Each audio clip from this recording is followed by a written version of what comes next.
Hello and welcome back once again to Let's Play Trilby's Notes.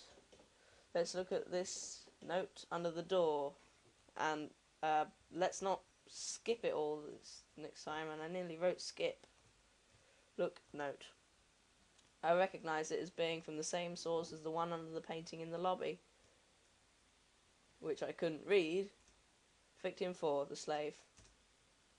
The fourth man who desired judgment was the slave, who had not been brought Frehorn's message, and who tormented the wood that was the prince's soul with a sharpened blade.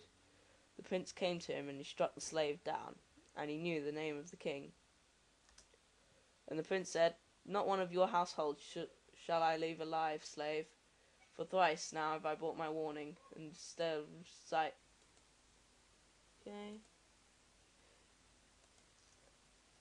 Okay, so there's another one of those note things. So let's exit the room. Open door.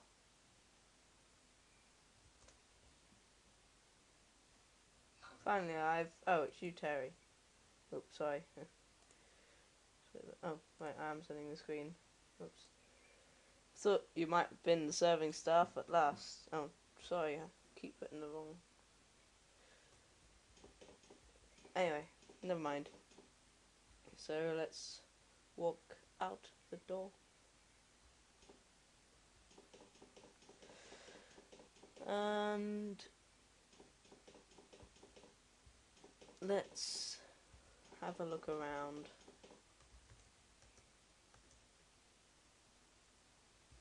Pick lock.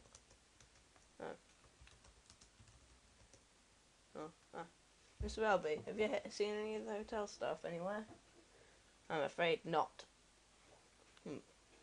Perhaps they go to bed early in these parts. Don't think so, it's Wales. I don't know how that makes any difference. But anyway.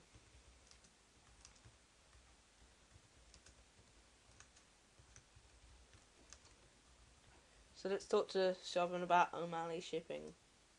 Do you know anything about the history of your family? I wouldn't be much of a history student if I didn't know, would I? I'm researching my family tree as part of my diploma. That's ideal. I appreciate this may sound like an odd question, but trust me when I say it's important. Did your family run a shipping company in the late 18th century? That is an odd question.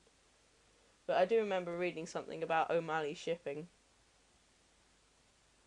I have to check my notes. I left them in my book bag. Book bags. Could you meet me in my room about 5 minutes? I'm in 2A, next to a bed. Certainly. See you there then. Hopefully you should have a bed in your room anyway. Sorry, I gotta stop making a bed puns. It's such a stupid...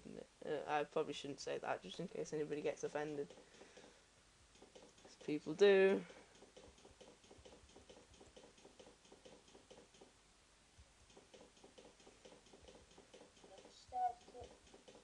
We haven't come across any Easter eggs yet.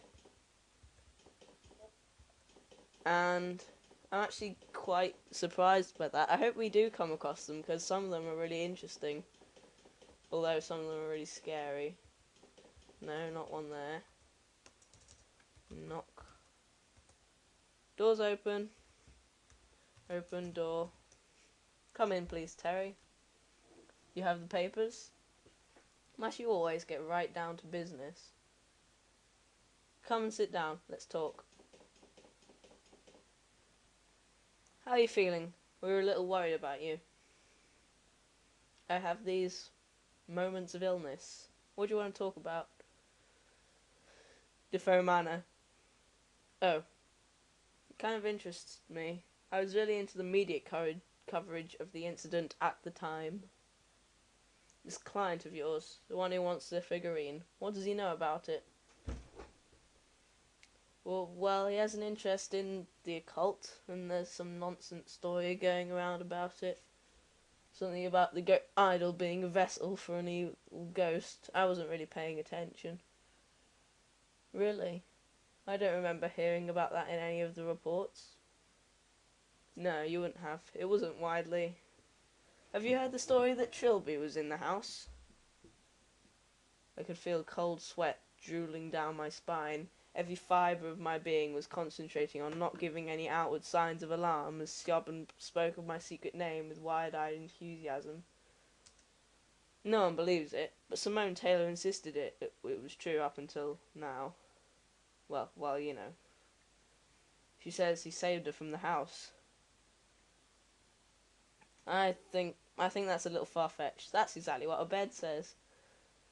He says a ghost is one thing, but throwing Trilby into it just makes it seem silly.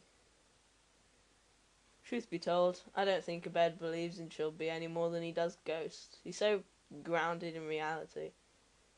A sensible attitude. Have you always been an antique dealer? Siobhan, please, I came here to talk about... Let me put that another way. Have you ever been an antique dealer? She's got him sussed. I knew it. The outfit, the hat, Terry Railby, you're him. You were in Defoe Manor, and now you've come here to finish off the ghost.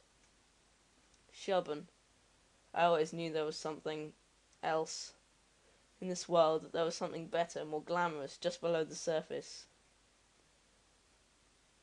Will you take me with you? Listen to me. There's nothing glamorous about what I do. I live in shadows that threaten to consume me every single day. And if you pursue this any further, you're going to walk straight into one. What are you talking about? There's something extremely dangerous in the hotel. I don't know what it is, but... Ah! Oh my god. No! And then he trips over. But then, of course, he kneels down. And then we kick the demon. Bam! Oh, it was Siobhan. So you place her on the bed. Siobhan was out cold, but uninjured. She would probably be safe on a bed while I continued my investigation. So anyway, we're going to look in her book bag now. So open bag. Under the circumstances, Siobhan probably wouldn't mind. There were a few textbooks and a half-empty water bottle, and a large folder marked O'Malley Family History. This, I decided, was my quarry. I flipped through the pages till I reached the information relevant to the 18th century, and read my discoveries out loud. The Liverpool-based O'Malley Shipping Centre ran for 3 generations of the family in the mid to late 18th century, until the loss of one of their clippers drove the company to bankruptcy. And bankruptcy is where we will stop this episode, because we're getting on a bit. So, I'll see you for the next episode of Let's Play Trilby's Notes.